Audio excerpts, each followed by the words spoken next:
అందరికీ నమస్కారం. మరదల పిల్ల 8వ భాగానికి స్వాగతం. గత భాగంలో ముగ్గురు అక్క చెల్లెళ్ళు తమ పిల్లలతో సహా కార్తిక్ ఇంటి నుండి బయటకు రావడం చూశాం. కాని విధి చిన్నచూపు చూసింది. కార్తిక్ ఆడిన చదరంగంలో వారు తమ పుట్టింటిని, ఆస్తిని కోల్పోయి రోడ్డున పడ్డారు. ఇప్పుడు వాళ్ల ముందున్నది శూన్యం.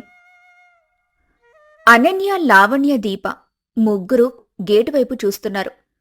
లోపల వారి తల్లిదండ్రులు ఆశ్రమం నిర్వాహకుల దగ్గర ఉన్నారు. ఇది వారు తీసుకున్న అత్యంత కఠినమైన నిర్ణయం. అక్కా, మనం తప్పు చేస్తున్నామా? పసిపిల్లల్ని, ముసలివాళ్లని వదిలేసి మనం ఎలా ఉండగలం? లేదు లావణ్య, మనమిప్పుడు వాళ్లతో మనతో ఉంచుకుంటే వాళ్లు కూడా మనతో పాటు రోడ్డు మీద పస్తులుండాలి. ఈ చలిలో వాళ్లు తట్టుకోలేరు. ఇక్కడైతే కనీసం 3 పూటల తిండి, తలదాచుకోవడానికి నీడా దొరుకుతాయి. ఇది మన ఓటమి కాదు, రేపటి గెలుపు కోసం వేస్తున్న పునాది. అమ్మా, నాన్న, మమ్మల్ని క్షమించండి. మేము మళ్ళీ ఈ గేటు దాటి లోపలికి వచ్చే రోజు మన సొంత ఇల్లు, పోగొట్టుకున్న ఆత్మగౌరవం అన్నీ మా చేతిలో ఉంటాయి. అప్పటిదాకా మమ్మల్ని వెతకొద్దు. వారు ముగ్గురు బరువెక్కిన గుండెలతో అక్కడి నుంచి వెనక్కి తిరిగారు. ఇప్పుడు వారి ముందున్నది అనంతమైన రోడ్డు, భయంకరమైన చలి. వారి దగ్గరున్న డబ్బులు చాలా తక్కువ. ఆకలి వేస్తోంది. అక్కా, ఆకలేస్తోంది. ఏం చేద్దాం? చేతిలో ఉన్న డబ్బులతో ఏదైనా తిందామా? లేక రేపటి కోసం దాచుకుందామా? రేపేం జరుగుతుందో తెలీదు లావణ్యా. దీప అప్పుడే రోడ్డువైపు చూసింది. జనాలు మాత్రం రోడ్డు పక్కనున్న టీ కొట్టు దగ్గర, వేడివేడి సమోసాల బండి దగ్గర గుమిగూడి ఉన్నారు. అక్క, చూడు. ఏంటి దీపా? అందరూ చలికి వణికిపోతున్నారు. ఇలాంటి టైంలో వాళ్లకు పిజ్జాలు, బర్గర్లు అవసరం లేదు. వాళ్లకి కావాల్సింది వేడివేడి అమ్మచేతి వంట, కడుపు నింపే ఆహారం. అంటే మనమొక బిజినెస్ పెడదాం. పెద్ద హోటల్ కాదు, ఒక చిన్న తోపుడు బండి. మన దగ్గరున్న కొద్దిపాటి డబ్బుతో సామాన్లు కొందాం. అనన్యక్క చేతిలో అద్భుతమైన రుచి ఉంది. మనం రాగి సంకటి, వేడివేడి మిరియాల రసం, జొన్న రొట్టెలు, నాటుకోడి పులుసు ఇలాంటివి అమ్ముదాం. ఈ చలికాలం మనకు అగ్నిపరీక్ష కాదక్కా, ఇది మనకు ఒక అవకాశం.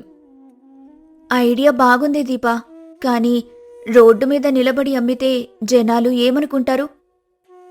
సొంత మొగుడే మనల్ని రోడ్డున పడేశాక ఇంకా జనం గురించి భయమెందుకక్కా? కష్టం మనది, గెలుపు మనది. చేద్దాం. సరే, చేద్దాం. ఈ బండి పేరు అమ్మ చేతి వంట. సీన్ కట్ చేస్తే ఒక విలాసవంతమైన ఆఫీస్, అద్దాల మేడ. అక్కడొక పెద్ద క్యాబిన్లో శ్రేయ ఫైల్స్ చూస్తోంది. ఆమె ఎదురుగా చాలా స్టైలిష్గా ఉన్న ఒక వ్యక్తి కూర్చున్నాడు. అతనే కార్తిక్. కాని ఇక్కడ అతని పేరు వేరు. Good job Ramesh. ఈ నెల మన ఈవెంట్స్ ప్రాఫిట్స్ 20% పెరిగాయి. అంతా నీ వల్లే. నువ్వు జాయిన్ అయ్యాక నా కంపెనీ రూపురేఖలే మారిపోయాయి. Thank you madam. కానీ ఇదంతా మీ విజన్. నేను కేవలం ఒక ఉద్యోగిని మాత్రమే. చిన్నప్పటి నుంచి అనాథను కదా. కష్టపడడం ఒక్కటే నాకు తెలుసు. నాకెవరూ లేరు. ఈ కంపెనీయే నా ఫ్యామిలీ. అలా అనకు రమేష్, నువ్వు ఒంటరి వాడివి కాదు.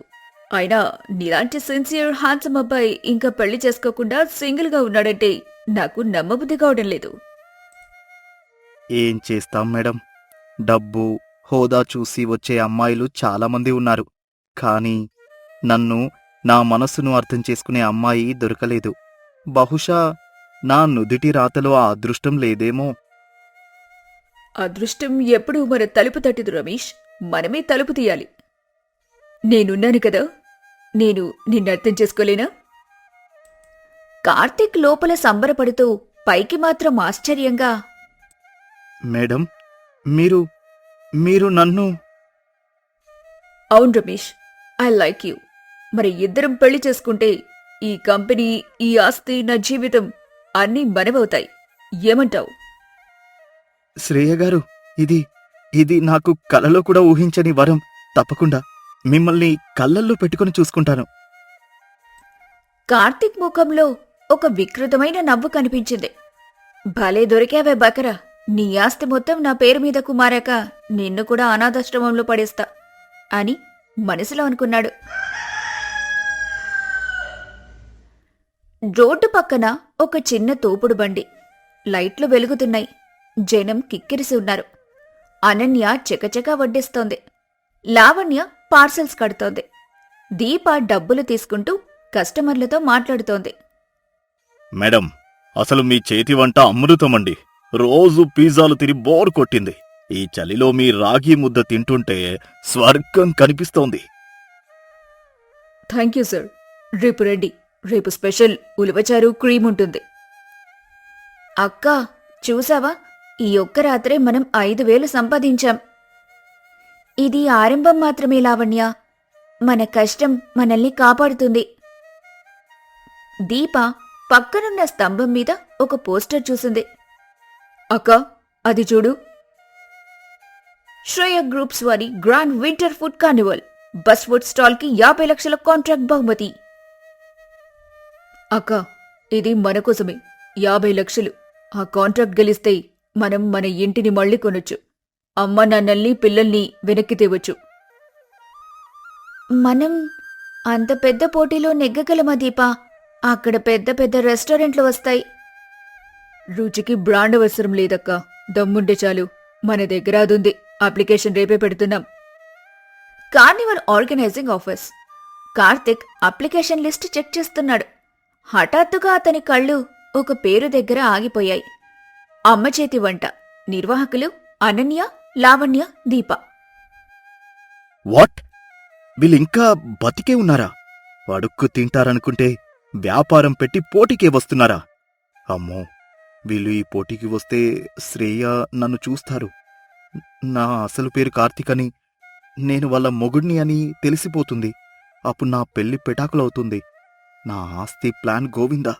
వీళ్ళు లోపలికి రాకూడదు. వెంటనే కంప్యూటర్లో వాళ్ల అప్లికేషన్ని డిలీట్ చేశాడు కార్తిక్. మేనేజర్ని పిలిచి, మిస్టర్ వర్మ, గేట్ దగ్గర సెక్యూరిటీని పెంచండి. రిజిస్టర్ అయిన వాళ్లను మాత్రమే లోపలికి పంపండి. ముఖ్యంగా ఈ అమ్మ చేతి వంట అనే వాళ్ళు వస్తే గెంటేయండి. వాళ్ళు ఫ్రాడ్ అని చెప్పండి. కార్నివల్ జరిగే మైదానం. అనన్య, లావణ్య, దీప తమ బండిని తోసుకుంటూ అక్కడికొచ్చారు. కాని సెక్యూరిటీ వాళ్లు ఆపేశారు. ఆగండి, లిస్ట్లో మీ పేరే లేదో, వెనక్కి వెళ్ళండి. ఏంటి, పేరు లేదా? నేను ఆన్లైన్లో అప్లై చేశాను. కన్ఫర్మేషన్ కూడా వచ్చింది. చెక్ చేయండి సార్. మేనేజర్ రమేష్ సార్ చెప్పారు మీరు క్వాలిఫై కాలేదు. Get out. అక్కా, మనకు అర్హత లేదంట. వెళ్ళిపోదామా? లేదు లావణ్య, మనం ఓడిపోవడానికి రాలేదు. అక్క, నువ్వు వంట మొదలుపెట్టు. ఎక్కడా? లోపలికి వెళ్ళు పంపట్లేదు కదా దీపా. లోపలికి వెళ్తేనే వండాలా? గేటు బయటే వండుదాం. గాలిని ఎవరూ ఆపలేరు కదా. నీ వంట వాసన ఆ గోడలు దాటి లోపలికి వెళ్ళాలి. ఆ శ్రేయ మేడంని బయటకు రప్పించాలి. పొయ్యి వెలిగించు. గేటు బయటే అనన్య వంట మొదలుపెట్టింది. వేడివేడి నెయ్యిలో వేయించిన మసాలా దినుసుల వాసన గుప్పుమంటూ గాల్లో కలిసింది. ఆ సువాసన కార్నివల్కి వచ్చిన జనాలను ఆకర్షించింది. లోపలికి వెళ్లేవాళ్లు ఆగిపోయి అక్కడే తినటం మొదలుపెట్టారు. లోపల శ్రేయ రౌండ్స్ వేస్తోంది. కాని ఏ స్టాల్ దగ్గర జనం లేరు. రమేష్, జనాలేరి? ఫుడ్ ఫెస్టివల్ అంటే జనం ఉండాలి కదా. అందరూ గేట్ బయట ఎందుకున్నారు? అది ఎవరో బయట చిల్లర కొట్టు పెట్టుకున్నారు మేడం. నేను పంపిస్తాను. ఆగు, ఆ వాసన అద్భుతంగా ఉంది. మన 5 స్టార్ షెఫ్లు చేసే వంటలో కూడా ఈ వాసన లేదు. పద చూద్దాం. వద్దు మేడం, వాళ్ళు లోకల్. హైజీన్ ఉండదు. Shut up Ramesh, taste is king. Shreya వేగంగా గేటు వైపు నడిచింది. కార్తిక్ భయంతో వణికిపోతూ వెనక్కి వెళ్లాడు. శ్రేయ ఒక గిన్నెలో ఉన్న పాయసం రుచి చూసింది. అమేజింగ్! నా లైఫ్లో ఇంత మంచి స్వీట్ తినలేదు. Who are you? మీ పేరేంటి? మా పేరు అమ్మ చేతి వంట మేడం. కానీ మీ లిస్ట్లో మా పేరు లేదని గెంటేశారు. ఎవరు గెంటేశారు? ఇలాంటి టాలెంట్ని మిస్ చేసుకోవడం మా కంపెనీకే నష్టం. రమేష్, ఇమీడియట్గా వీళ్లకు వైల్డ్ కార్డ్ ఎంట్రీ ఇవ్వు. ఫైనల్స్లో వీళ్లే స్పెషల్ గెస్ట్లు. కార్తిక్ ముఖం దాచుకుంటూ వణుకుతున్న గొంతుతో, ఓకే మేడం. కార్తిక్ మొహం చూడగానే దీప, లావణ్య, అనన్య ఒక్కసారిగా షాక్ అయ్యారు. అక్కా, అది అది బావ కదా? అవును, కార్తికే. షాక్ అవ్వకండి. వాడిక్కడ రమేష్ అంట. ఈ మేడం వాణ్ణి రమేష్ అని పిలుస్తుంది. అంటే వాడు మళ్ళీ ఏదో పెద్ద స్కెచ్చే వేశాడు. ఇప్పుడే చెప్పేద్దామక్కా, వాడి బండారం బయట పెడదాం. వద్దు, ఇప్పుడు చెప్తే వాడు వీళ్ళెవరో నాకు తెలీదు, బ్లాక్మెయిల్ చేస్తున్నారని అబద్ధం చెప్తాడు. ఈ మేడం వాణ్ణి గుడ్డిగా నమ్ముతోంది, మనల్ని నమ్మదు. మనం వాణ్ణి మెల్లగా చంపాలి. స్టేజ్ మీద అందరి ముందు వాడికి చుక్కలు చూపించాలి. ఇప్పుడే వద్దు, సైలెంట్గా ఉండండి. ఫైనల్స్ ముగిశాయి. ఫలితాల సమయం. శ్రేయ స్టేజ్ మీద ఉంది. పక్కన కార్తిక్ నిలబడి ఉన్నాడు. అతను భయంతో చెమటలు కక్కుతున్నాడు. ఎప్పుడు బాంబు పేలుతుందా అని కిందున్న అక్క చెల్లెళ్ల వైపు చూస్తున్నాడు. లేడీస్ అండ్ జెంటిల్మెన్, ఈ వింటర్ కార్నివల్ విన్నర్ నిస్సందేహంగా అమ్మ చేతి వంట team. Please come on to the stage. Ananya, Lavanya, Deepa stage మీదికెక్కారు. కార్తిక్ గుండె వేగం పెరిగింది. కంగ్రాట్స్, మీ చేతిలో జాదు ఉంది. By the way, meet my fiancee mister Ramesh. నా సక్సెస్ వెనుక ఉన్నది ఇతడి. అనన్య కార్తిక్ కళ్ళల్లోకి సూటిగా చూసింది. కార్తిక్ కళ్లతోనే ప్లీజ్ చెప్పొద్దు అని ప్రాధేయపడుతున్నాడు. థ్యాంక్ యూ మేడం, మీ కాబోయే భర్త చాలా గొప్పవాడు. ఆయన గురించి మీకు తెలియని నిజాలు చాలా ఉన్నాయి. నిజాలా? మీకు రమేష్ తెలుసా? కార్తిక్ చచ్చిపోయినంత పనయ్యాడు. తెలుసు మేడం, రమేష్ గారు మనుషుల రుచిని, మనస్తత్వాలను బాగా కనిపెట్టగలరు కదండి రమేష్ గారు.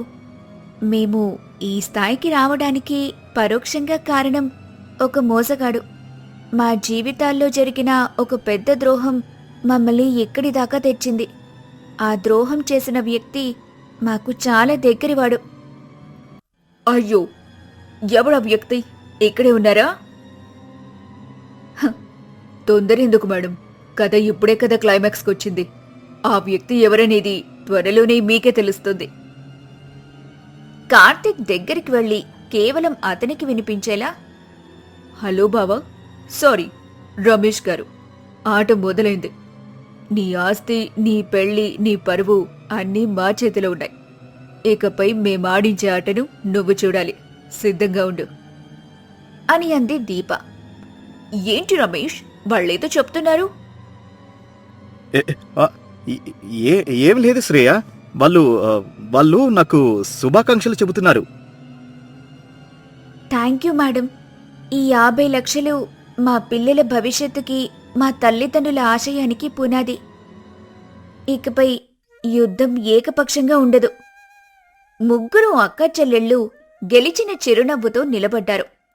పక్కనే కార్తిక్ ఓడిపోయిన వాడిలా భయంతో బిగుసుకుపోయి నిలబడ్డాడు. అక్కా చెల్లెళ్ళు కార్తిక్ గుట్టును వెంటనే ఎందుకు రట్టు చేయలేదు? వాళ్ల ప్లాన్ ఏంటి? శ్రేయకు నిజం తెలిస్తే కార్తిక్ పరిస్థితేంటి? ఈ మైండ్ గేమ్లో నెక్స్ట్ లెవెల్ చూడాలంటే పార్ట్ 9 కావాలని కామెంట్ చేయండి. రహస్య సాక్షి రఘునాథ్ దొరికాడు. చింపేసిన పేజీలు తన దగ్గరే ఉన్నాయని ఒప్పుకున్నాడు. రోజా, శంకర్, ప్రసాద్ల విజయం కళ్ల ముందు కనిపిస్తున్న తరుణంలో అంజన తన చివరి అత్యంత క్రూరమైన అస్త్రాన్ని ప్రయోగించింది. ఓటమిని అంగీకరించలేని ఆమె సాక్షిని, సాక్ష్యాన్ని శాశ్వతంగా భూస్థాపితం చేయడానికి తెగించింది. ఇప్పుడు జరగబోయేది కేవలం వాదోపవాదాలు కాదు, ప్రాణాలతో చెలగాటం. వ్యక్తులు కర్రలు, కత్తులతో తమ వైపే పరిగెత్తుకురావటం చూసి అందరూ ఒక్కసారిగా నిశ్చేష్టులయ్యారు. వాళ్ల కళ్లల్లోని క్రూరత్వం వాళ్ల లక్ష్యం రఘునాథ్ మాత్రమే అని స్పష్టంగా చెబుతోంది. శంకర్, రఘునాథ్ గారిని, రోజాను తీసుకుని వెంటనే కారులోకి ఎక్కువ, త్వరగా, నేను వీళ్ళని చూసుకుంటాను. ప్రసాద్ తన సర్వీస్ రివాల్వర్ని బయటకు తీశాడు. పదండి, త్వరగా పదండి. వాళ్లు ముగ్గురు కారు వైపు పరిగెత్తారు. రఘునాథ్ వయసు పైబడిన వారు కావడంతో వేగంగా పరిగెత్తలేకపోయారు. రోజా శంకర్ ఇద్దరూ ఆయనకు చెరోవైపు ఆసరాగా నిలిచి లాక్కెళ్తున్నారు. గూండాలు వాళ్లకు అత్యంత సమీపానికి వచ్చేశారు. ఒరేయ్, ముసలోడిని వదలండ్రా, వాడిని మాకు అప్పగించండి. ఆగండ్రా, ఒక్క అడుగు ముందుకేసినా కాల్చి పడేస్తాను. కాల్పుల శబ్దానికి గూండాలు ఒక్క క్షణం ఆగిపోయినా వాళ్ల లక్ష్యం స్పష్టంగా ఉంది. వాళ్లల్లో ఇద్దరు కారు వైపు దూసుకెళ్లారు. శంకర్ కష్టపడి రఘునాథ్ని రోజాని వెనుక సీట్లో కూర్చోపెట్టి తాను డ్రైవింగ్ సీట్లో దూకాడు. కారు స్టార్ట్ చేసే లోపే ఒక గూండా కార్ డోర్ గ్లాస్ను కర్రతో బలంగా కొట్టాడు. మావయ్య గారు! నాకేం పర్లేదు, గట్టిగా పట్టుకోండి. శంకర్ కార్ని వేగంగా ముందుకు పోనిచ్చాడు. రెండో గుండా కార్ టైర్ మీద కత్తితో పొడవటానికి ప్రయత్నించగా ప్రసాద్ అతన్ని కాలు మీద కాల్చాడు. వాడు నొప్పితో కింద పడిపోయాడు. మిగతా గుండాలు పోలీసుల దాడికి తట్టుకోలేక పాత వ్యాన్లో ఎక్కి పారిపోయారు. శంకర్ కారు వేగంగా రోడ్డు మీద దూసుకుపోతుంది. వెనుక అద్దంలోంచి చూస్తే ఆ వ్యాన్ తమనే వెంబడిస్తున్నట్టు అనిపించింది. మావయ్య గారు, వాళ్ళు మనల్ని ఫాలో అవుతున్నారు. నాకు తెలుసు, వాళ్ళు నన్ను చంపేస్తారు సార్. ఆ అంజనమ్మ గారు నన్ను బతకనివ్వరు. భయపడకండి ప్రొఫెసర్ గారు, మేము మిమ్మల్ని కాపాడుతాం. శంకర్ ప్రసాద్కి ఫోన్ చేసి తమను ఒక వ్యాన్ వెంబడిస్తోందని చెప్పి వాళ్ల లొకేషన్ని షేర్ చేశాడు. అంజనా, నవ్య ఇద్దరూ టెన్షన్తో గదిలో అటు ఇటు తిరుగుతున్నారు. వాళ్ల మనిషొకడు ఫోన్లో లైవ్ అప్డేట్స్ ఇస్తున్నాడు. మేడం, పోలీసులు అడ్డుపడ్డారు. అది మా వాళ్ళు వాళ్ళ కారును ఫాలో అవుతున్నారు. వాడు తప్పించుకోలేడు. వాడు తప్పించుకోవడం కాదు, వాడితో పాటు ఆ చింపేసిన పేజీలు కూడా మనకు దొరకకుండా పోకూడదు. వాడిని, ఆ కాగితాలను ఒకేసారి అంతం చెయ్యండి. మమ్మీ, వాళ్ల కార్లో డాడీ, రోజా కూడా ఉన్నారు. వాళ్ళకేమైనా అయితే ఏంటి? ఈ యుద్ధంలో ఎవరైనా చావచ్చు. నీకు నీ తండ్రి ముఖ్యమో లేక నీ తల్లి పరువు ముఖ్యమో తేల్చుకో. వాడు గనక పోలీసులకు దొరికితే నేను జైలుకు వెళ్తాను. నీ జీవితం, నీ అన్నయ్య జీవితం బజార్న పడతాయి. ఒక హంతకురాలి కూతురని నిన్ను వేలెత్తి చూపిస్తారు. నీకది కావాలా? నవ్య ముఖంలో భయం, స్వార్థం కలగలిసిన భావాలు కనిపించాయి. ఆమె ఒక్క క్షణం ఆలోచించి తల్లివైపు నిశ్చయంగా చూసింది. లేదు, మన పరువు పోకూడదు. ఏం చెయ్యాలో వాళ్ళకి చెప్పు. అంజన పెదవులపై ఒక పైశాచికమైన నవ్వు విరిసింది. తన కూతురు కూడా తనలాగే మారిపోయిందని గర్వపడింది. ప్లాన్ బి అమలు చేయండి. వాళ్ల కారును నగరం బయటున్న పాత ఫ్యాక్టరీ వైపు మళ్లించండి. అక్కడ మిగతా వాళ్లు మీకోసం ఎదురు చూస్తారు. ఈ రోజుతో ఈ కథకు ముగింపు పలకండి. ఆమె ఫోన్ పెట్టేసింది. అంజన తన భర్త, కోడలు ప్రాణాల గురించి కూడా ఆలోచించకుండా కేవలం తనని తాను కాపాడుకోవడానికి ఎంతటి నీచానికైనా దిగజారింది. శంకర్ కారుని నగరంలోని రద్దీ రోడ్ల గుండా వేగంగా నడుపుతున్నాడు. వెనుక వ్యాన్ కూడా అంతే వేగంతో వస్తోంది. అది చాలాసార్లు వీరి కార్ని ఢీకొట్టడానికి ప్రయత్నించింది. మావయ్య గారు, వాళ్ళు మనల్ని ఏదో నిర్మానుష్య ప్రదేశానికి తీసుకెళ్లాలని చూస్తున్నట్టున్నారు. మనం పోలీస్ స్టేషన్కి వెళ్దాం. ఇప్పుడు మనం పోలీస్ స్టేషన్కు వెళ్తే వాళ్ళు దారిలోనే మన మీద దాడి చేయడానికి వెనుకాడరు. జనం మధ్యలో గొడవ చేస్తే రఘునాథ్ గారి ప్రాణాలకు మరింత ప్రమాదం. ప్రసాద్ మనల్ని ఒక సేఫ్ హౌస్ కు తీసుకువెళ్తున్నాడు. మనం అక్కడికి చేరుకోవాలి. కానీ వాళ్ల దారిని అడ్డగిస్తూ వాళ్లు శంకర్ కారు ముందు అడ్డంగా వచ్చి కార్ను ఆపమని సైగ చేశారు. శంకర్ కారుని ఆపకుండా వాళ్ల మీదకు పోనివ్వబోయాడు. కాని అదే సమయంలో వెనుక నుండి వ్యాన్ వచ్చి కార్ని బలంగా ఢీకొట్టింది. ఆ దెబ్బకు కారు అదుపు తప్పి పక్కనే ఉన్న డివైడర్ను ఢీకొట్టింది. ముగ్గురు షాక్లో ఉండగానే గూండాలు కారును చుట్టుముట్టారు. మర్యాదగా ముసలోడిని మాకు అప్పగించండి, లేదంటే ముగ్గురి శవాలు ఇక్కడే పడతాయి. మిమ్మల్ని వదలండ్రా. కాని ఆరుగురు గుండాల ముందు ఆయన బలం సరిపోలేదు. వాళ్లు శంకర్ను, రోజాని బయటకు లాగి కట్టేశారు. రఘునాథ్ని బలవంతంగా బయటకు లాగారు. నన్ను వదిలేయండి బాబు, నేను ఎవరికేం చెప్పను. నువ్వు ఇప్పుడు చెప్పాలనుకున్నా చెప్పలేవులే ముసలోడా. నిన్ను పంపించాల్సిన చోటికి పంపించేస్తాం. వాళ్ళు ముగ్గురిని తమ వ్యాన్లో ఎక్కించుకొని చేతులు కట్టేసి నగరం బయటున్న పాత పాడుబడిన ఫ్యాక్టరీ వైపు తీసుకెళ్లారు. అదొక పాడుబడిన ఇనుప ఫ్యాక్టరీ. గూండాలు శంకర్, రోజా, రఘునాథ్లను ఒక పెద్ద గది మధ్యలో ఉన్న ఇనుప స్తంభానికి కట్టేశారు. కొద్దిసేపటికి అంజనా, నవ్య ఇద్దరూ రాణుల మాదిరిగా అక్కడికి అడుగుపెట్టారు.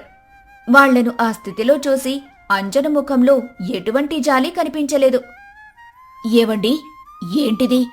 నా మాట కాదని ఈ దొంగమొహం మాటలు నమ్మి బయలుదేరితే ఇలాగే ఉంటుంది. చూసారా మీ గది ఏమైపోయిందో? ఛీ! నీలాంటి రాక్షసిని భార్యగా పొందడానికి నేను ఏ పాపం చేశాను? నువ్వు మనిషివేనా? నేను మనిషిని కాదు, దేవతను. తనను తాను కాపాడుకునే దేవతను. ఏంట్రా రఘునాథ్, 25 ఏళ్ల క్రితం నా కళ్ల ముందు తోక ముడుచుకొని పారిపోయావు. ఇప్పుడు ఈ పిల్ల వెనుక చేరి హీరో అయిపోదామనొచ్చావా? నన్ను క్షమించు తల్లి, నేను నీ జోలికి రాను. నన్ను వదిలే. వదిలేయడానికా నిన్ను ఇంత కష్టపడి ఇక్కడికి తెప్పించింది? ముందు చెప్పు, ఆ చింపేసిన పేజీలు ఎక్కడ పెట్టావు? నిజం చెప్పు, నిన్ను ఏమీ చేయకుండా వదిలేస్తాను. నా దగ్గర లేవు, అవి ఎప్పుడో పోయాయి. అబద్ధం. నువ్వంత పిరికివాడివి. కాని ఇన్నాళ్ళు వాటిని దాచుకున్నావంటే అవి నీ ప్రాణం కంటే ఎక్కువగా చూసుకొనుంటావు. ఎక్కడో భద్రంగా దాచుంటావు. చెప్పు, ఎక్కడున్నాయి? ఆపండి, ఆయన్నేమీ చెయ్యకండి. మీకు కావాల్సింది నేనే కదా, నాతో తేల్చుకోండి. ఓహో, నువ్వా? నువ్వు నా పాలిట శనిలా దాపురించావే. నువ్వు నా ఇంట్లో అడుగుపెట్టినప్పటి నుండే నా పతనం మొదలైంది. నీ తెలివికి చాలా మురిసిపోతున్నావు కదూ. ఇప్పుడు చూడు నీ గతి ఏమవుతుందో. నా గతి గురించి నువ్వాలోచించకత్తయ్యా. నీ గతి ఏమవుతుందో ఆలోచించుకో. పోలీసులు నిన్ను వెతుక్కుంటూ ఇక్కడికొస్తారు. ఇక నువ్వు తప్పించుకోలేవు. పోలీసులా? వాళ్ళిక్కడికొచ్చేసరికి ఇక్కడ మీ బూడిద తప్ప ఏమీ మిగలదు. చివరిసారిగా అడుగుతున్నాను రఘునాథ్, ఆ పేజీలు ఎక్కడున్నాయి చెప్పు. నేను చెప్పను. నేను చచ్చిపోయినా చెప్పను. నీ రాక్షసత్వం గురించి అందులో రాసి ఉంది. అది బయట ప్రపంచానికి తెలియాలి. అయితే నువ్వు చావడానికి సిద్ధంగా ఉన్నావన్నమాట. సరే, నీ చివరి కోరిక అదే అయితే అలాగే కానిద్దాం. కాని నువ్వు ఒంటరిగా చావవు. నీతో పాటు నీ ప్రియమైన విద్యార్థిని శారదకు న్యాయం చెయ్యాలని వచ్చిన ఈ పిల్ల, నన్ను కాదని దీని పక్కన చేరిన నా మొగుడు, ముగ్గురు కలిసి చేస్తారు. ఆమె గూండాలకు సైగ చేసింది. వాళ్ళు పెద్ద పెద్ద కిరోసిన్ డబ్బాలు తీసుకుని వచ్చి ఆ గది చుట్టూ పోయటం మొదలుపెట్టారు. అంజనా, ఏం చేస్తున్నావు? నీ భర్తను, నీ కోడల్ని కూడా చంపేస్తావా? నీకు పిచ్చి పట్టిందా? అవును, నాకు పిచ్చే పట్టింది. మీరందరూ కలిసి నన్ను పిచ్చిదాన్ని చేశారు. నేను జైలుకి వెళ్లే బదులు మీ అందరినీ నాతో పాటే నరకానికి తీసుకెళ్తాను. ఆమె చేతిలోకి ఒక అగ్గిపెట్టె తీసుకుంది. మమ్మీ, వద్దు మమ్మీ, డాడీని. నోర్ముయ్, నువ్వు కూడా వాళ్లతో కలిసి చావాలనుకుంటే అక్కడే నిలబడు, లేదంటే బయటకు నడు. నవ్య భయంతో వెనక్కి తగ్గింది. చివరి అవకాశం. పేజీలు ఎక్కడున్నాయో చెప్పు రఘునాథ్, లేదంటే ఈ అగ్గిపుల్ల కింద పడటానికి ఒక్క క్షణం చాలు. అందరి గుండెలు ఆగిపోయాయి. రోజా కళ్ళు మూసుకుంది. అయిపోయింది, మా కథ ఇక్కడితో ముగిసిపోయింది అని అనుకుంది. అంజన అగ్గిపుల్లను కిందకు విసిరబోతుండగా, ఆగండి అన్న ఒక గంభీరమైన గొంతు వినిపించింది. అందరూ ఆశ్చర్యంగా ఆ గొంతు వచ్చిన వైపు చూశారు. ఫ్యాక్టరీ మెయిన్ డోర్ దగ్గర సూర్య నిలబడి ఉన్నాడు. అతని వెనుక పదుల సంఖ్యలో పోలీసులు ఆయుధాలతో నిలబడి ఉన్నారు. అందరి ముందు డీఎస్పీ ప్రసాద్ గర్వంగా నిలబడ్డాడు. అంజనా, నవ్య షాక్తో విగ్రహాల్లా నిలబడిపోయారు. సూర్య, నువ్వా? నువ్వెక్కడికెలా వచ్చావు? నేనే వచ్చానమ్మా. నీ అసలు స్వరూపం తెలుసుకోవడానికి వచ్చాను. రోజా ఆమె హైదరాబాదులో ఉందని తెలిసి ఇక్కడికి వచ్చాను. ప్రసాద్ అంకుల్ను కలిశాను. మీరందరూ ఇక్కడ ఉన్నారని ఆయన్ని చెప్పారు. నేను నమ్మలేదు. నా తల్లి తన భర్తను కోడల్ని చంపేంత రాక్షసి కాదని వాదించాను. కానీ నా కళ్ళతో నేనే చూశాను. నువ్వు మనిషివి కాదమ్మా, మృగానివి. ఆంజనేయ గారు, మీ ఆట కట్టింది. మీ గూండాలందరినీ బయట అరెస్ట్ చేశాం. మర్యాదగా చేతిలోనే అగ్గిపెట్టె కింద పడేసి లొంగిపోండి. అంజన అక్కడ పరిస్థితిని చూసింది. తను పూర్తిగా ఓడిపోయింది. తన సొంత కొడుకే తన పతనానికి కారణమయ్యాడు. ఆమె పిచ్చిగా నవ్వింది. నేను ఓడిపోలేదు. నేను ఎప్పటికీ ఓడిపోను. నేను గెలవలేకపోవచ్చు, కానీ మీ అందరినీ నాతో పాటే తీసుకుపోతాను అంటూ ఆమె చేతిలోని అగ్గిపుల్లను కింద కిరోసిన్ మీద విసిరేసింది. ఆ గది మొత్తం క్షణాల్లో అగ్నికీలలతో నిండిపోయింది. పొగ దట్టంగా అలుముకుంది. అమ్మా! పోలీసులు, సూర్య అందరూ లోపలికి పరిగెత్తారు. కాని మంటల వేడికి ఎవ్వరి దగ్గరికి వెళ్లలేకపోతున్నారు. అగ్నిలో కాలిపోతున్న ఫ్యాక్టరీ మంటలు, పొగ మధ్యలో రోజా, శంకర్, రఘునాథ్ ఊపిరాడక ఇబ్బంది పడుతున్నారు. బావయ్య గారు, సూర్య! సూర్య ఏమాత్రం ఆలోచించకుండా మంటల్లోకి దూకాడు. అతని బట్టలకు నిప్పంటుకుంది. అయినా లెక్క చేయకుండా తన తండ్రి దగ్గరికి, రోజా దగ్గరికి పరిగెత్తాడు. నాన్నగారు, రోజా, భయపడకండి, నేను వచ్చేశాను. అతను కష్టపడి వాళ్ల తాళ్లు విప్పాడు. ప్రసాద్, మిగతా పోలీసులు ఫైర్ ఎస్టింగ్విషర్ వాళ్లతో మంటలను ఆర్పడానికి ప్రయత్నిస్తున్నారు. మరోవైపు అంజన, నవ్య ఇద్దరూ మంటల్లో చిక్కుకుపోయారు. వాళ్లు బయటకు వెళ్లే దారి మంటలతో మూసుకుపోయింది. మమ్మీ, నన్ను కాపాడు మమ్మీ, నాకు చావాలని లేదు. నా చేయి పట్టుకో నవ్య.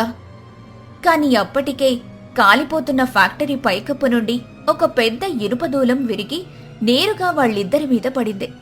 ఒక భయంకరమైన అరుపుతో వాళ్ళిద్దరి కథ అక్కడితో ముగిసిపోయింది. సూర్య తన తండ్రిని, రోజాని, రఘునాథ్ను సురక్షితంగా బయటకు తీసుకుని వచ్చాడు. వాళ్లు బయటకు రాగానే ఫ్యాక్టరీ మొత్తం పెద్ద శబ్దంతో కూలిపోయింది. అందరూ ఆ కాలిపోతున్న ఫ్యాక్టరీ వైపే చూస్తున్నారు. ఒక దుష్టశకం ముగిసింది. కాని ఆ ముగింపు ఎన్నో జీవితాలను బలి తీసుకుంది. మరెన్నో జీవితాలను శాశ్వతంగా మార్చేసింది. రోజా, సూర్య కళ్ళు కలుసుకున్నాయి. వాళ్ల కళ్లల్లో మాటల్లేవు. కేవలం కన్నీళ్లు, చెప్పలేని బాధ, ఒకరికొకరు ఉన్నామన్న ధైర్యం మాత్రమే ఉన్నాయి. తరువాత ఏం జరిగిందో గడిసత్తా 9వ భాగంలో చూద్దాం. మా వీడియో నచ్చినట్టయితే లైక్ చేసి, కామెంట్ చేసి, షేర్ చేయండి. అలాగే రోజా టీవీ తెలుగు ఛానల్ని సబ్స్క్రైబ్ చేసుకోకపోతే ఇప్పుడే సబ్స్క్రైబ్ చేసేయండి.